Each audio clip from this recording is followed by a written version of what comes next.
प्रातः क्लास चल रहा था 19 जुलाई 1968 शुक्रवार को 5वें पेज के मध्य में बात चल रही थी ज्ञान मानसरोवर की। ये कहते हैं वहां स्नान करने से परिजात बन जाते हैं।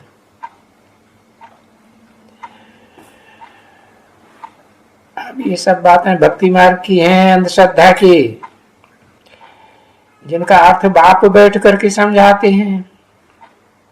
ये तो हो ही नहीं सकता है कि पानी के तालाब में स्नान करने से कोई ज्ञान योग के पंखों से उड़ने वाली परी बन जाते हो। अगर स्नान करें उनमें, तालाब में, कैलाश पर्वत के उस मानसरोवर में, तो फिर ज्ञान की गंगा में जाने की दरकार ही नहीं है ना। एक तरफ कहते हैं गंगा में स्नान करने से पाप मुक्त हो जाते हैं, दूसरी कहते हैं सारी उल्टी उल्टी बातें भक्ति मार्ग में। अब जब गंगा और ये मानसरोवर, पानी का तालाब, यही पतित पावन है, फिर तो शिव बाबा को आने की दरकार ही नहीं है। इसमें गोता मारने से ही काम हो जाएगा। फिर तो न गंगा ठीक है न वो तालाब ठीक है, कोई भी बात ठीक नहीं है। तो बाप समझाते हैं इन सब बातों के ऊपर, ओ मीठे बच्चे, ये सभी भक्ति मार्ग की अंधश्रद्धा की बातें।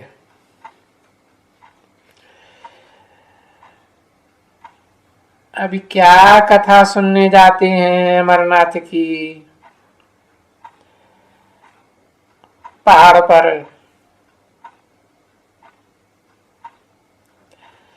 क्योंकि वो तो कथा अमरनाथ ने अमर बनने के लिए सुनाई थी, अमर देवी को। हाँ, पार्वती को सुनाई थी। अच्छा, पार्वती को सुनाई और वो अमरपुरी में चली गई। अब देखो इस दुनिया में अमरपुरी में तो कोई जाते ही नहीं है। अमरपुरी माना स्वर्ग, कहाँ अमरलोक और कहाँ मृत्युलोक, कहाँ अमरपुरी कहाँ मृत्युपुरी। वो तो इस भारत में ही अमरपुरी होती है, भारत में ही मृत्युलोक होता है। फिर तो कोई दूसरी जगह जाने की दरकार ही नहीं है ना। जिसका छोटा मॉडल ये दिलवाड़ा मंदिर दिखाया है, तो आने वाले बच्चों को दिलवाड़ा मंदिर का भी तो राज समझना चाहिए ना।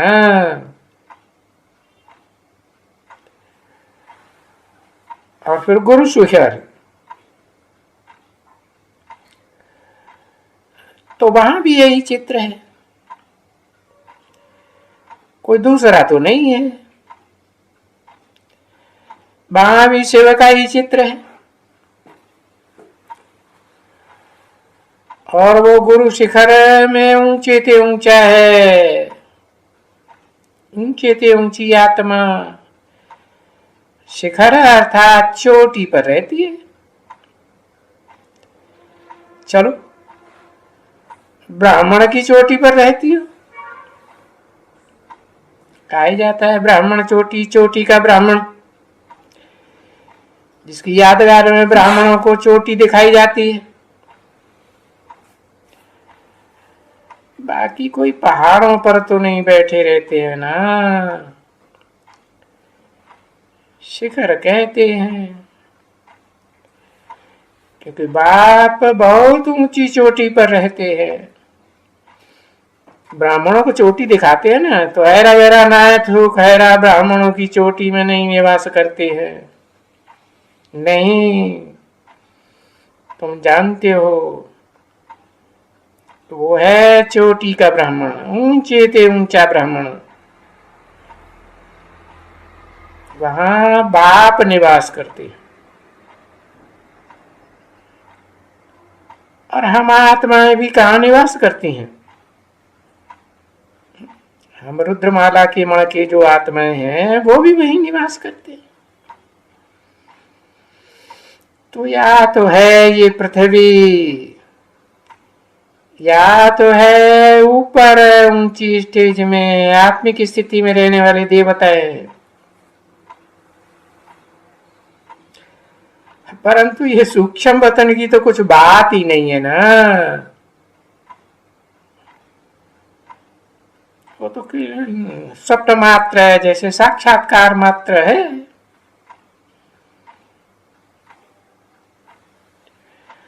उसके लिए तो कोई भी नहीं कहेंगे कि वर्ल्ड की हिस्ट्री रिपीट होती है। वहां कोई सूक्ष्म वतन तो होता ही नहीं जहां कोई हिस्ट्री रिपीट होती है।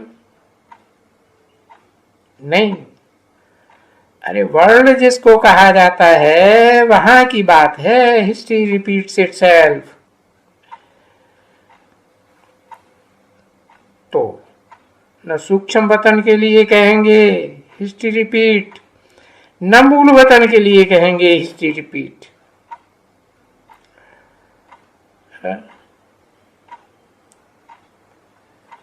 तो वहां के लिए भी वो बताया है कि वहां भी झाड़ है आत्माओं का। वहां से वो आत्माएं आती हैं यहाँ पार्ट बजाने। उस झाड़ का पहले बीज ही होगा ना।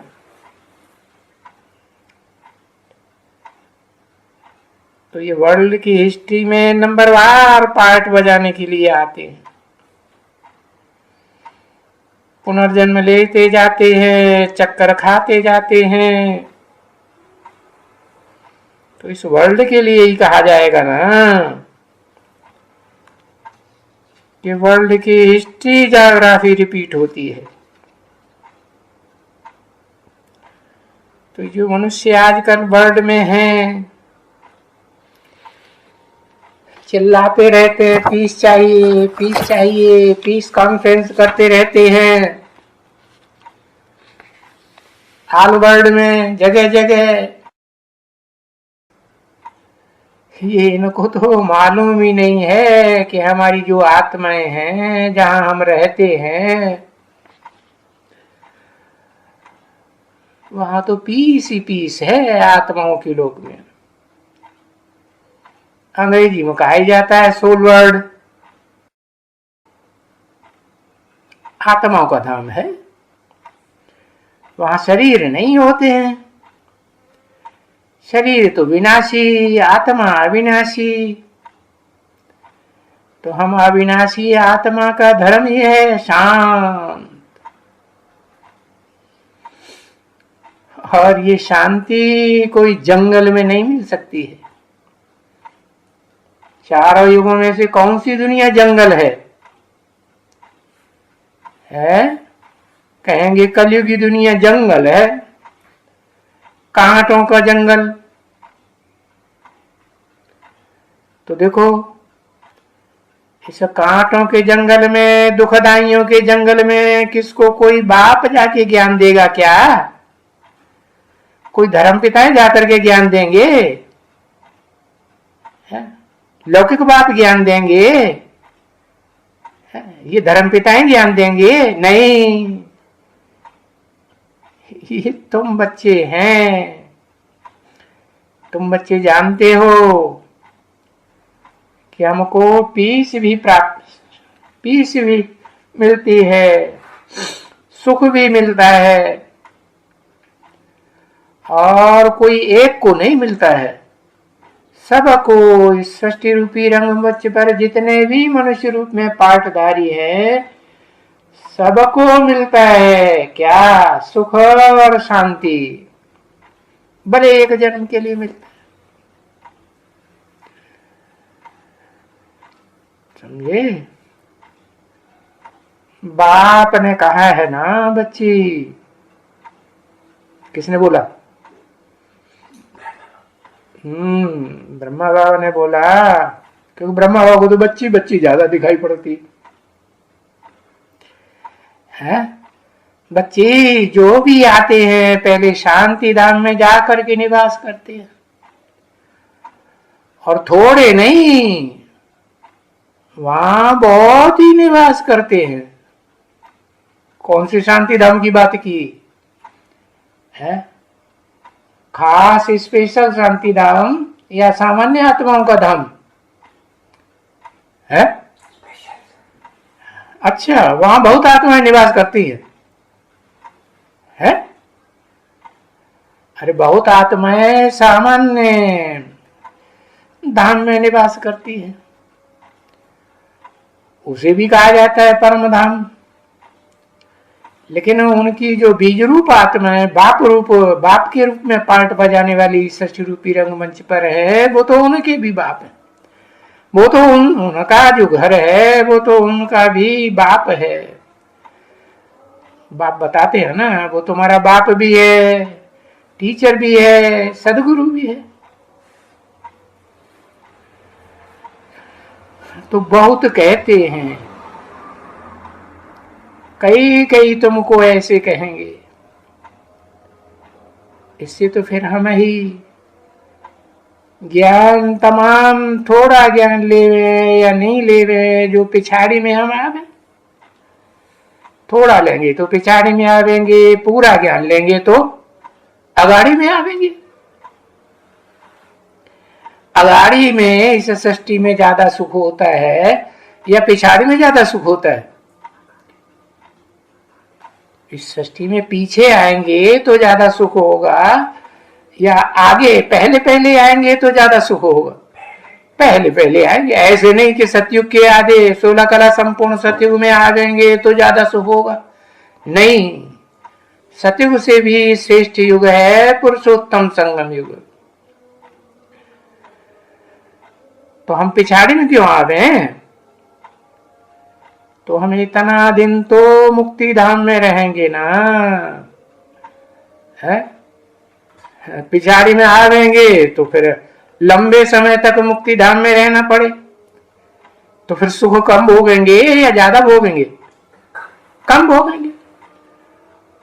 और फिर ये तो नहीं कि परम धाम में रहेंगे नहीं, रहेंगे तो सही ना मुक्ति धाम में।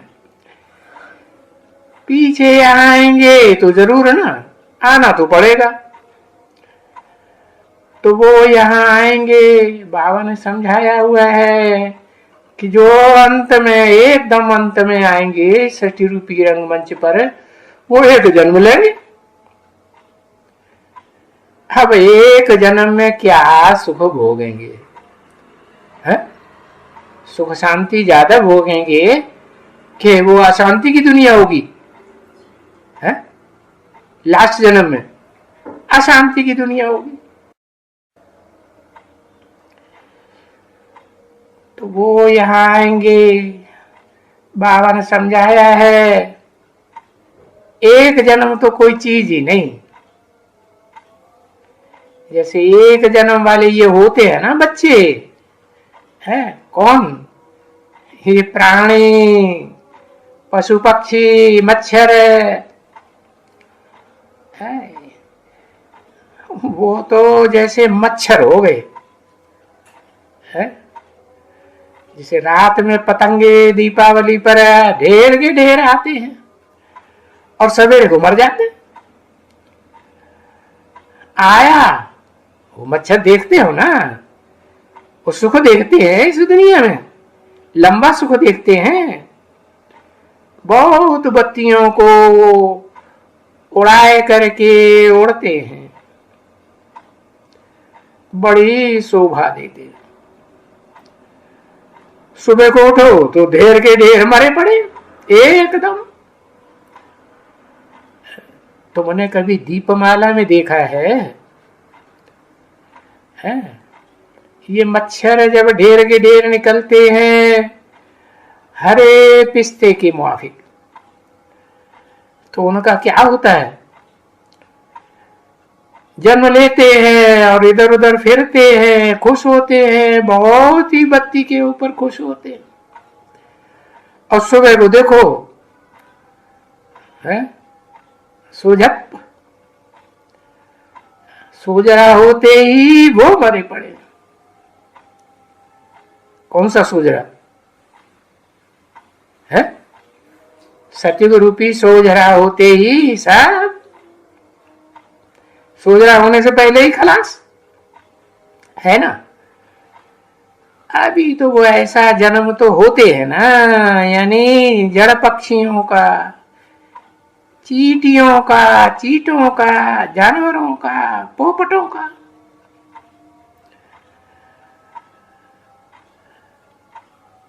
अभी मनुष्यों का जन्म तो ऐसे भी तो नहीं होना चाहिए ना बच्ची। तो वो तो जैसे फिर जानवर हो गए। कौन कौन जानवर हो गए? किसकी बात हो रही? अरे बताया ना, बाबा बोलते हैं षष्ठी रूपी रंगमंच पर पार्ट बजाने वाले मनुष्यों की संख्या कितनी है? 500 करोड़। उनको कहेंगे मनन चिंतन मंथन करने वाले मनुष्य, मनु की औलाद। और बाकी सब क्या है? बाकी तो मक्खर, मक्खी, जानवर, पशु पक्षी है। तो उनको क्या कहेंगे? जानवर ही तो कहेंगे ना बच्ची, क्योंकि आएगा थोड़ा सा सुख भोगेगा, फिर है थोड़ा सा सुख भोगा, मनुष्य बना, मनुष्य तो सुख भी भोगते हैं, बोलते हैं ना। हाँ, श्रेष्ठ मनुष्य कहे जाते हैं पहले जन्म में तो सुख भोगते हैं, फिर जानवर बनेगा। ऐसे तो नहीं कि कोई देवता बनता रहेगा जन्म जन्मांतर, नहीं। देवता के वो आकर के सुख तो नहीं भोगेंगे। अरे यहां इस नरक की दुनिया में क्या सुख रखा है?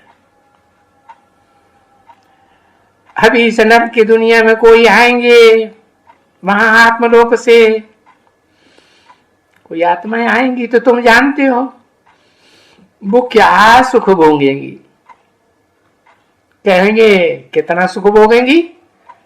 बत पाउंड नहीं, पाई पैसे का सुख भोगेंगी।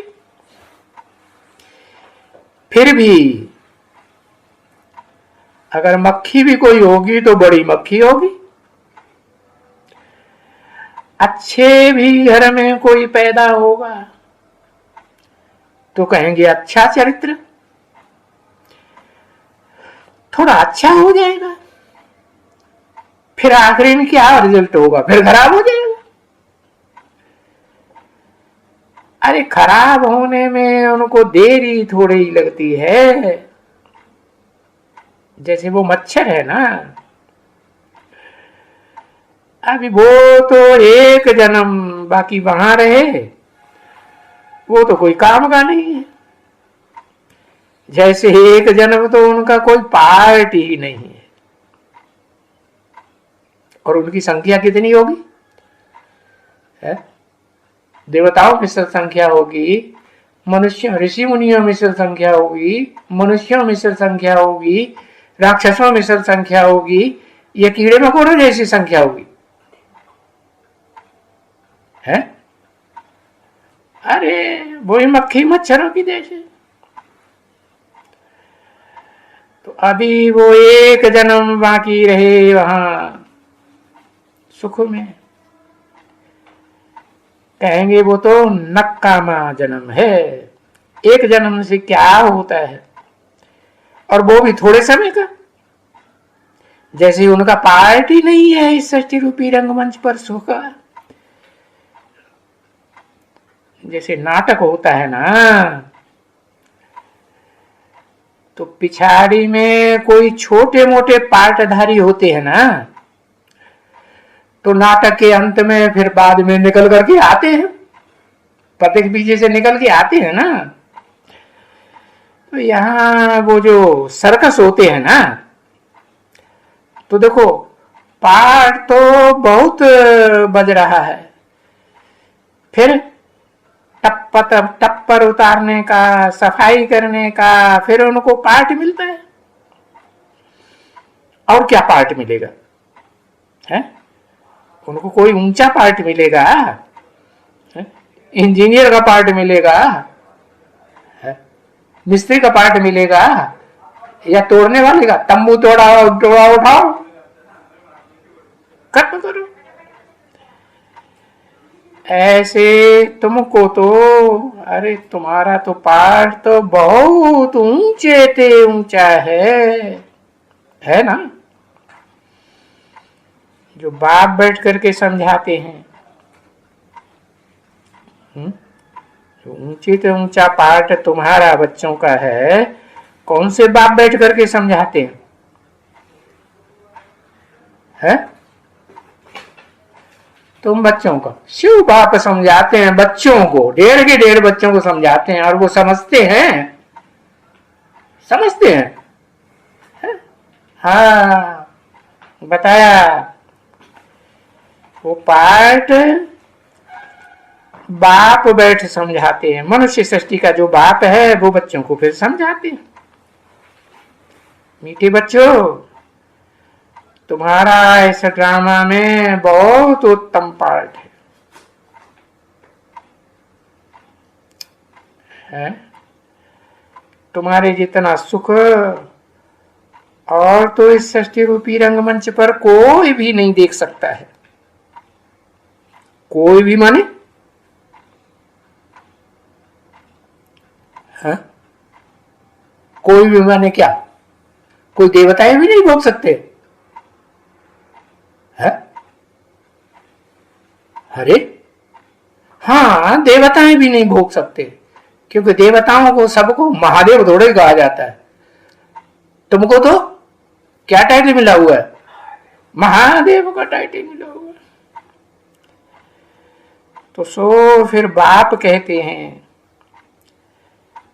कि नंबरवार पुरुषार्थ अनुसार सुख मिलता है, इसलिए बच्चों को पुरुषार्थ करना चाहिए, देह के अर्थ नहीं करना चाहिए। देह तो विनाश हो जाएगी। देह के लिए अभी सुख भोग लिया तो आत्मा का जन्म जन्मांतर का सुख खलास हो जाएगा है? करते रहते हैं, ऐसे नहीं कि नहीं करते हैं। क्या? अरे पुरुषार्थ की बात हो रही है, करते रहते हो। कल पहले भी तुमने पुरुषार्थ किया था, और अपनी प्रारब्ध, अपने पुरुषार्थ अनुसार प्रारब्ध बनाई थी। अरे पुरुषार्थ बिगड़ तो कोई भी अपनी प्रारब्ध जन्म जन्मांतर की बना ही नहीं सकेंगे।